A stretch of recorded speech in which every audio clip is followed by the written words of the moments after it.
마가복음 12장 35절로 37절까지 말씀 압독합니다. 예수께서 성전에서 가르치실새 대답하여 이르시되 어찌하여 서기관들이 그리스도를 다윗의 자손이라 하느냐. 다윗이 성령에 감동되어 친히 말하되 주께서 내 주께 이르시되 내가 내 원수를 내 발 아래에 둘 때까지 내 우편에 앉았으라 하셨도다 하였느니라. 다윗이 그리스도를 주라 하였은즉 어찌 그의 자손이 되겠느냐 하시니 많은 사람이 즐겁게 듣더라. 아멘. 우리가 신앙생활에서 그 차원이 높아진다 하는 것, 영어로 이제 패러다임 시프트 이렇게 하는데, 새로운 차원으로 이렇게 올랐을 때 우리가 기존 가지고 있는 고정관념들을 이렇게 버려야 될 때가 있습니다. 우리가 교회를 나올 때 유대인들은 어떤 고정관념이 있으냐? 메시아는 다윗의 자손이다 라고 믿었습니다. 예수님이 다윗의 자손 맞습니까? 안 맞습니까? 맞잖아요. 예수님은 다윗의 자손 맞아요. 그런데 예수님은 다윗의 자손이기만 합니까? 그들이 다윗의 자손이라고 할 때는 어떤 메시아를 기대하는 겁니까? 이스라엘 역사에서 가장 강성했던 나라가 다윗이었습니다. 그리고 지금 이 사람들은 바벨론의 식민지에서, 페르시아의 식민지에서, 지금은 헬라의 식민지에서 로마의 식민지, 그러니까 강대국, 4개의 강대국의 식민지 생활을 지났습니다. 말라기 이후로 선지자가 사라진 지가 400년이 되었어요. 우리는 36년 일제가 지나고 난 뒤에도 우리나라 말 속에 가끔씩 일본 말이 뒤섞일 때가 굉장히 많고, 치를 떨고 일본이라 하면 이를 뽀덕뽀덕 가는데, 이 사람들은 지금 근 500년 가까운 세월을 식민지 생활을 했습니다. 자기 나라에서 가장 강했던 사람, 가장 위대했던 사람, 이런 사람들을 머리에 그리지 않겠습니까? 박정희 대통령 시절에 그분이 군인 출신이기도 했고, 나라를 구했던 위대한 한 사람을 부각시켰습니다. 누군지 압니까? 이순신 장군. 이순신 장군을 이렇게 부각시켰어요. 그리고 이순신 장군의 대척점에 있었던 사람이 이제 원균 장군님이신데, 저희 집안이거든요. 그래서 원균은 아주 나쁜 사람으로 이렇게 외도했어요. 근데 저희도 이제 집안 어르신이니까 사료를 보거든요. 근데 그렇게 나쁜 건 아니에요. 이순신 장군하고 척이져 있었던 거죠. 자, 그런데 전쟁에 실패했죠. 전쟁에 실패해서 많은 배선을 잃고 이번에 패했으니까 패장인 거지, 그렇게 나쁜 건 아니에요. 근데 의도적으로 이순신을 띄우려고 하니까 저희 어르신인 원준 장군님을 약간 간신배처럼 몰았죠. 자, 근데 그분이 왜 이순신 장군을 띄웁니까? 본인도 군인이고 나라를 구국의 일념으로 구했다, 이런 것들을 같이 이렇게 일치시키고, 이순신은 일제로부터 나라를 구했다면 나는 북한의 위협으로 나라를 구했다, 뭐 이런 것들이죠. 그런 자기 이미지를 이렇게 세우려고, 또 나라의 위대한 사람이기도 하고요. 그처럼 이스라엘 역사에서도 나라가 어렵고 힘이 들고 할 때마다 머리에 누구를 그리느냐? 다윗을 그리고 다윗 같은 사람이 다시 등장해야 될 텐데, 그리고 예언의 말씀에 다윗의 자손이 온다고 했으니, 다윗의 자손이 언제 올까 하모나 올까.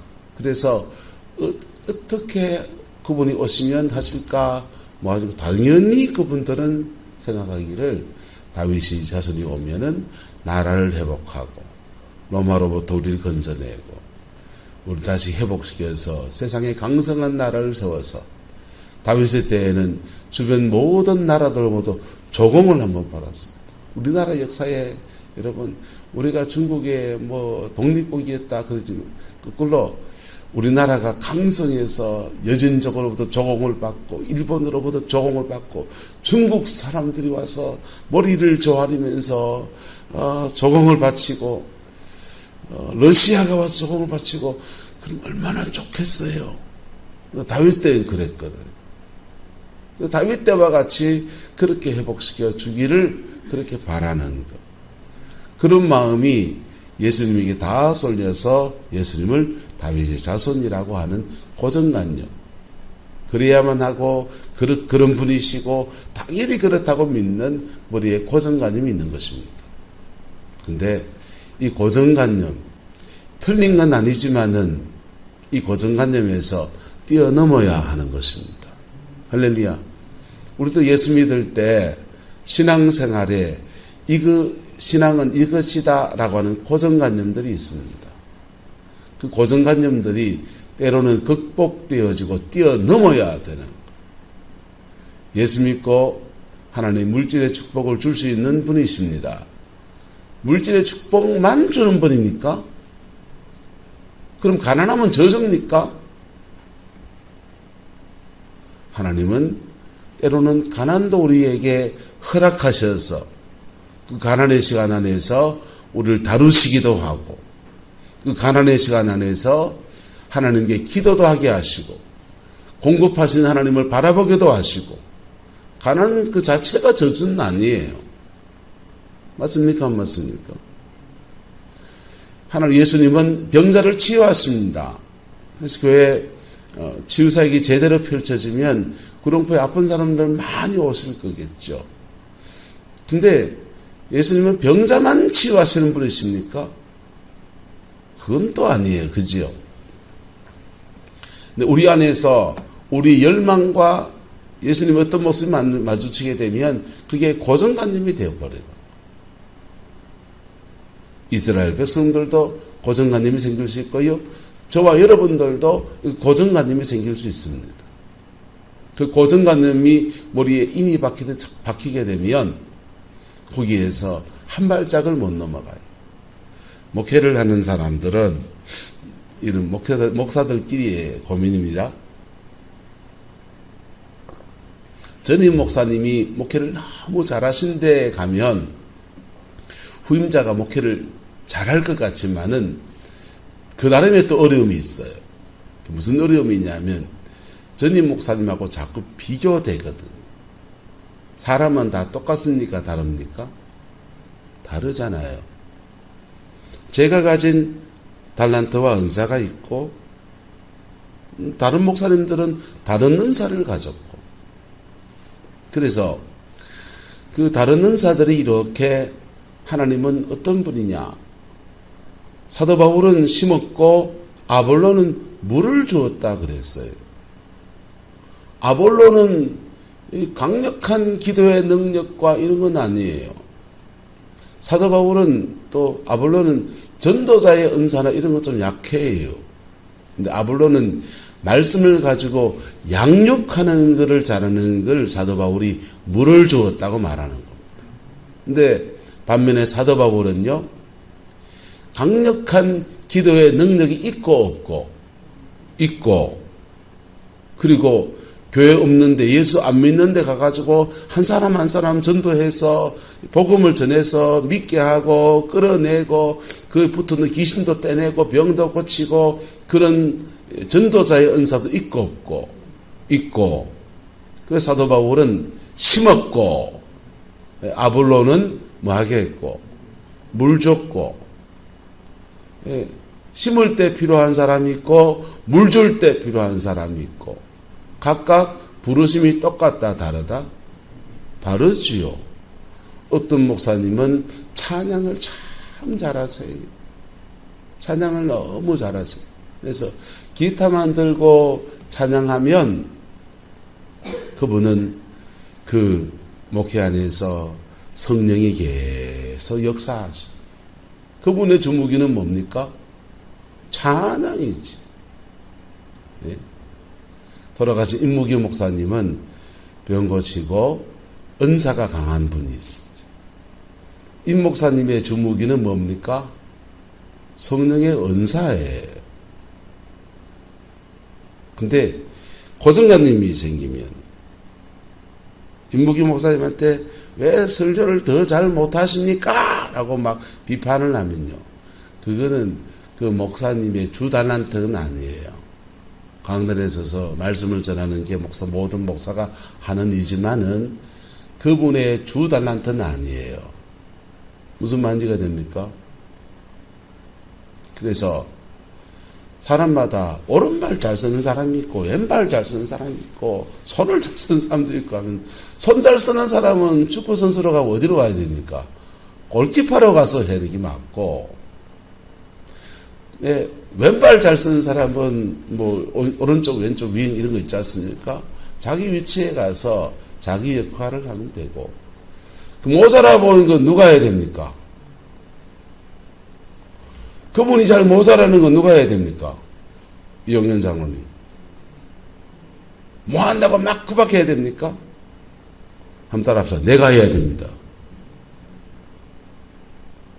저는 제가 잘하는 거 있고 제가 뭐 하는 거 있습니다. 제가 뭐 하는 거는 집에 가면 우리 집 사람이 맨날 절 구박합니다. 맨날은 아니고. 저도 집에 가면 안면 관리해야 됩니다. 혼나면 안 됩니다. 제가 뭐 하는 거는 우리 하늘에 보기엔 다 지적사항입니다. 다 지적사항입니다. 제가 잘 뭐 하는 거는 그건 누가 해줘야 됩니까? 마누라가 해줘야지. 맞지? 근데 마누라, 우리 아내가 잘 뭐 하는 거 있습니다. 우리 아내는 벽에 못도 못 받고요. 우리 아내는요, 전구 담아 전구 나가는 갈지도 못하고요. 우리 아내는요, 체력이 조금 짜칩니다. 저혈압이 있고요. 사실은 저혈압이 있는 분들은 새벽 기도를 안 나오는 게 좋습니다. 죽어보면 책임져 줄랍니까? 저 호랍이 되면 유장로는 우리 집에 밥하고 빨래 해줄랍니까? 저혈압 있는 사람들은 새벽에 찬바람 맞을 때 혈압 변화 때문에 죽을 수 있어요. 모자 쓰고 다녀요, 그런 분들은요. 그런 분들은 사실 낮에 기도하는 게 좋습니다. 자기의 체질에 맞게 그래야 하는 게 맞아요. 근데 우리 아내가 약한 점이 체력이 약해요. 힘쓰는 건 누가 해야 됩니까? 집에 쌀자루 나르는 거 우리 마누라 낑낑거리면 옮겨야 됩니까? 내가 옮겨야 됩니까? 힘쓰는 내가 해야지. 할렐루야. 그 했다고 그럼 내가 또 그들렁거리면서 이것도 내가 해줬다 이래야 됩니까? 조용히 하는 거지. 그럴 때 서로 돕는 배필이 되는 것입니다. 할렐루야. 교회도 마찬가지. 서로 돕는 배필이 되는 거죠. 자, 네 고정관념이 신앙을 깊이 자라게 하느냐, 그 고정관념 안에서 신앙생활에 그 틀에서만 하게 하느냐, 이걸 결정해 버립니다. 예수님은 병을 고치시는 분이시고요. 예수님은 치유하시는 분이시고요. 예수님은 가난한 자를 부자로 만들 수 있는 분이시고요. 그래서 돈만 달라고 돈 달라고만 하나님께 기도하다 보면 신앙생활이 이틀에서만 보여요. 그리고 교회에 돈 많은 사람만 보면은 저 사람은 복 받았다 생각하고요. 예? 누가 병이 나았다 하면은 저 사람은 복 받았다라고 생각하고요. 여러분, 그리고는 돈 없는 사람을 보면은 자기도 모르게 눈이 뭡니까? 저 사람은 복 못 받았다든지 저 사람은 저주받았나? 라고 하는 그런 눈이 생겨나게 돼요. 여러분의 안목들이 넓어지고 깊어지게 되기를 예수님의 이름으로 축복합니다. 제가 가지고 있는 마음 안에서 참 제 스스로 내가 왜 이런 마음을 가지고 있지 않은 참 고마운 마음은 뭐냐면요. 이런 마음이 있어요. 저는 목회를 하다 보면 저하고 은사가 다른 사람들, 기도의 결이 다른 사람을 만날 때 있습니다. 저는 부르짖어 기도하는 거 좋아하고요. 저는 방언 기도하는 거 좋아합니다. 저는 찬양하는 거 좋아하고요. 근데 목사님들 중에서 말씀하신 분도 있고요. 목사님들 중에서 묵상 기도하는 사람도 있고요. 목사님 중에 은사의 세계를 전혀 인정하지 않는 분도 계십니다. 그리고 은사의 세계에 가도 조용히 묵상 기도하면서 예언적인 음성을 잘 듣는 분들을 만납니다. 저하고 다른 사람이죠. 결이 다른 사람이에요. 그런 분들을 만나면 어느 때인가부터 생각을 바꿔먹기 시작했어요. 나하고 다른 사람을 만나면 한번 따라합시다. 내가 넓어질 때구나. 옆으로 넓어질 때구나. 내하고 성향이 비슷한 사람을 만날 때 있습니다. 모이면 불 그리고 모이면 주여 이러고 모이면 막 소리 뜨끈뜨끈하다 그러고 전기가 막 찌릿찌릿 흐른다 이러고 와 오늘 신났다고만 막 그 만나는 순간 같이 기도하면서 그때는 내가 이렇게 생각합니다. 따라서 내가 깊어질 때구나. 넓어지는 것도 감사하고요. 깊어지는 것도 감사하고요. 할렐루야. 그래서 넓어지려고 해보니까요. 몸 넓어지는 건 쉬운 일인데요. 이 넓어지는 것들은요. 이해가 필요해요. 넓어지려 할 때마다 사람과 사람의 지경을 넘어가야 돼요. 나하고 결이 다른 사람을 이해해야 되고요. 그리고 그들의 생각이 왜 그런가 한 번 더 생각해 봐야 되고요. 근데 그러면서 다양한 사람들을 만나. 영성에도 묵상 기도하는 영성이 있고요. 부르짖어 기도하는 방언 기도하는 영성이 있고요. 말씀을 깊이 음미하는 그런 영성도 있고요. 다양한 영성의 사람도 만나고 그러는데 그렇게 만나보니까 어떤 것들은 나하고는 결이 안 맞는 거 있어요. 있는데 신앙 안에는 이런 세계도 있구나라고 끝내는 게 있고요. 어떤 것들은 이건 내가 배워야 되겠다 이런 것도 있습니다. 어떤 것들은 제가 배워요. 어떤 것들은 그 사람의 독특한 달란트니까 그분 거고 나는 내 거고. 그런데 함께 하나님 나라를 세워가는데 그분은 이쪽이고 나는 이쪽이고 같이 가는 거죠. 여러분 신앙의 안에서 여러분 안에 있는 고정관념들이 극복되어지고 뛰어넘어지게 되기를 예수님의 이름으로 축복합니다. 그러면 여러분은 넓어질 수 있고요. 여러분에게 내게 준 나는 신앙생활 이래야 하는데 가는 거는요. 여러분과 비슷한 결의 사람들을 만나보시고 그 사람들과 교제하시고 그 세계 안에서 깊어진 사람들을 만날 수 있기를 축복합니다. 깊어지세요. 깊지도 않고 넓지도 않은 사람을 만나서 그는 편협한 사람이에요. 깊은 것도 아니고 그렇다고 넓은 것도 아니고 그런 분들은요. 자기 주무기도 없고요. 자기 삶에 죄송하지만 예수 안에서 이룬 열매도 없어요. 별로. 자기 하나 예수 믿고 있는 거예요. 그리고는 그 고장난 관념을 가지고서 자기하고 다른 사람을 다 판단하고 있어요. 넓어지고 깊어지는 은혜의 길을 축복합니다. 근데 다윗의 자손 예수님께서 이 다윗의 자손이라는 고정관념을 왜 깨시려고 하냐? 예수님은 다른 다윗의 자손의 길을 걸어가시거든요. 다른 메시아의 길을 걸어가시거든요. 이게 신앙에서 엄청난 차이거든요. 그들은 다윗의 자손으로서 왕을 회복하고 로마를 무찌르고 나라를 재건하고 국토를 회복하고 독립을 시키고 주변 나라로 조공을 받고 그런 나라를 꿈꾸는데 예수님은 십자가에 죽으러 가시는 거예요. 모든 인류의 죄를 짊어지시고 십자가의 외로운 길을 걸어가시고 그것으로 인류의 죄를 대속하셔서 제사장 메시아의 길을 걸어가시거든요. 유대인들은 메시아, 그리스도라고 할 때 기름 부음 받은 자는 뜻이에요. 성령의 기름 부음 받았다는 뜻이에요. 근데 구약시대에는 세 지도자의 기름 붓습니다. 따라서 왕, 제사장, 선지자 이 세 사람, 세 종류의 지도자의 기름 부음 줘요. 왕의 기름 부음이 있고요. 제사장의 기름 부음이 있고요. 선지자의 기름 부음이 있어요.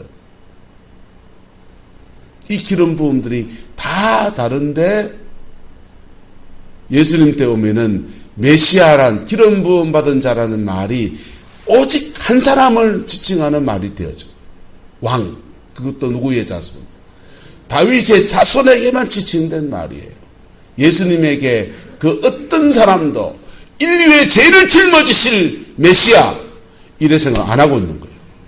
그 고정관념만 깨지면요, 십자가에 죽으시고 그 보혈의 피를 흘려서 인류의 모든 죄를 구속하시고 죄사함 받은 자에게 성령 주셔서 성령 받은 사람 전당 가고 성령 받은 사람들이 그의 삶의 자리 안에서 그 주변 가정도 삶의 자리 회복시켜 나가는 그런 일들은 다 끊어지는 거예요. 주님은 나는 너희가 생각하는 다윗의 자손 그 메시아를 다른 차원의 사람이야 라고 말하는 겁니다. 예수님은 다른 메시아인 겁니다. 무슨 메시아냐? 제사장 메시아. 무슨 메시아요? 제사장 메시아. 제사장 메시아이신데 예수님은 유다 지파예요. 제사장들은 주로 레위 가문이었습니다. 예수님은 유다 지파가 레위 가문이 아니세요. 근데 지파를 뛰어넘어서 제사장권이 누구한테 오는 거예요? 예수님에게. 그리고 그에게 제사장들은 제물을 들고 양을 잡아가지고 양을 들고 가서 번제물로 올려드리는 거예요. 예수님은 본인이 제사장이면서 본인이 제물이 되시는 거예요. 그리고 성전의 번제단에서 돌아가신 게 아니라 갈보리 십자가에서 골고다 십자가에서 9시간 동안 메어 달려서 물과 피를 다 쏟으시면 그렇게 당신의 목숨으로 제사장직을 행하십니다. 그렇게 돌아가시고 난 뒤에는요, 예수님의 목숨이 딱 떨어진 순간 성전의 휘장, 지성소와 성소를 갈라놓은 그 휘장이 위로부터 아래까지 쫙 찢어집니다. 쫙 찢어진 속에 그때 대제사장이 원래 뭐 하는 날이냐? 양을 잡아서 그 양의 피를 가지고서 지성소 안으로 들어가서 그 피를 법궤 위에 있는 시온자 속죄소로 가는 데다가 확 붓는 날이에요. 근데 예수님은 당신의 피를 들고서 찢어진 휘장 사이를 찢어서 그리 들어갔어요. 그리고 영적으로 당신의 보혈을 그 지원자에 붓는 거예요. 나는 그런 메시아다. 너희의 그 고정관념이 깨져야 된다. 주님이 상징적인 말만 하신 구체적인 얘기를 제자들에게 해놨는데 제자들도 아직 못 깨닫습니다. 죽으심과 부활 이후에 속죄가 무엇인지, 구약의 제사가 어떻게 신약으로 바뀌는지 이런 것들이 깨달아지고 이것을 구체적으로 더 깊이 깨달은 사람은 사도 바울이고요. 그 깨달은 것들이 잘 풀어서 해놓은 것은 히브리서에 나와요. 여러분, 우리는 우리의 신앙의 고정관념을 또한 극복해야 합니다. 예수님 때문에 초신자 때 병 고치겠다 교회 올 수 있습니다. 너무 가난해서 교회 다니면 축복받는다고 해서 오실 수 있어요. 귀신한테 시달림 당하고 있는데 예수 믿으면 귀신 떼준다는 그런 거 들을 수 있습니다. 도움 받을 수 있습니다. 근데 주님은 그렇게만 하시는 분은 아니세요. 그렇게 나왔을지라도, 그것 때문에 기도하러 나왔을지라도 주님은요, 따라합시다, 반드시 십자가를 경험하게 합니다. 반드시 피 묻은 십자가를 경험하게 하면서 내가 죄인인 것 깨닫게 하시고, 저 사람 죄인이고 남 정죄하는 사람이 있습니다. 죄송합니다. 지는 어디까지 잘났나? 물어봅시다. 나는 어디가 잘났습니까? 막 다 지적하면 내가 박연조 원장이 그렇고 강만중 사이 그렇고 여러분 속으로 그럴 거예요. 지는 어디까지 잘났나? 여러분, 인간 다 죄인이에요. 거기서 거기에요. 인간은요, 죄에 대해서 얘기 계속 할 때 말하지만요, 인간의 죄성은 진흙덩어리 같아요. 이놈의 진흙덩어리를요, 이래 찍어 누르면 이래 삐져나옵니다. 그게 음란으로 삐져나온 사람이죠. 음란으로 삐져나온, 어떤 집은 가정환경, 가정교육 안에서 그런 가정을 깨뜨려 음란죄는 절대로 집은 안 된다 하면 이래 막 찍어 누릅니다. 그럼 교만으로 삐져나옵니다. 진흙덩어리가 어떻게 찍어 누르냐에 따라서 이래 삐져나온 사람도 있고 이래 삐져나온 사람도 각각 모양이 달라요. 그래서 죄에는, 육성에는 다 다른 거예요. 죄의 모습은 다 다른 거예요. 박은희 사모님이 지는 죄를 저는 잘 압니다. 그게 잘 보여요. 같이 사니까. 박은희 사모님이 저를 보면요, 저 인간은 왜 자꾸 저거 못 버리고 앉아있나 하는 거 있습니다. 근데요, 그것을 판단과 정죄의 제목으로 삼는 사람은 사실은 무슨 죄를 짓고 있는 겁니까? 판단과 정죄의 죄를 짓고 있다. 세리는요, 돈 훔쳐먹는 죄를 회개해야 되고요. 창기는요, 몸 파는 죄를, 음란을 회개해야 되고요. 바리새인은요, 주여, 나는 왜 사람들을 저렇게 정죄하고 저렇게 판단하고 있습니까? 정죄 판단하는 것 갖고 회개해야 돼. 근데 바리새인들은 회개를 안 하잖아요. 왜? 지는 어지간히 잘났다고 생각하니까. 그래서 주님 말합니다. 바리새인 서기관들보다, 너희들보다 세리와 창기들이 천당 먼저 들어간다. 여러분, 피 묻은 십자가에서 내가 죄인됨에 대한 깊은 고백이 있었습니까? 그거 겪어보는 사람은요, 남 함부로 정죄 못해요. 왜요? 나도 죄인이었고 나도 용서받은 은혜가 있기 때문에. 그 축복이 있기를 축원합니다. 그리고 십자가를 지나고 나면 하나님이 질병을 치유하실 때도 있고요, 하나님이 가시 하나 놔두듯이 놔둘 수도 있어요. 그건 하나님이 하시는 거예요. 신앙에 여러분 고정관념 극복하고 믿음의 깊이에 나아가는 은혜가 있게 되기를 축복합니다. 신앙의 고정관념 극복하고 믿음의 넓이에 나아가는 은혜도 있기를 그리스도의 이름으로 축원합니다. 그 복이 우리 모두와 함께하게 되기를 예수님의 이름으로 축원합니다. 기도하겠습니다. 좋으신 아버지 하나님, 주님의 사랑 안에 온전히 서게 인도하여 주시고 그리스도의 영광 안에 온전히 설 수 있게 하나님 인도하여 주옵소서. 주님이 주의 백성들의 고정관념들을 깨뜨리시고 십자가의 그 길을 걸어가는 메시아인 것을 가르치시는 것 보았습니다. 우리 안에도 피 묻은 십자가의 영광이 머물게 하시고 모든 죄를 사하시고 모든 눈물을 닦으시고 모든 아픔을 치료하시고 모든 저주를 끊으시는 그 보혈의 능력이 운행하기를 소망합니다. 오 하나님, 우리에게 은혜를 더하여 주옵소서.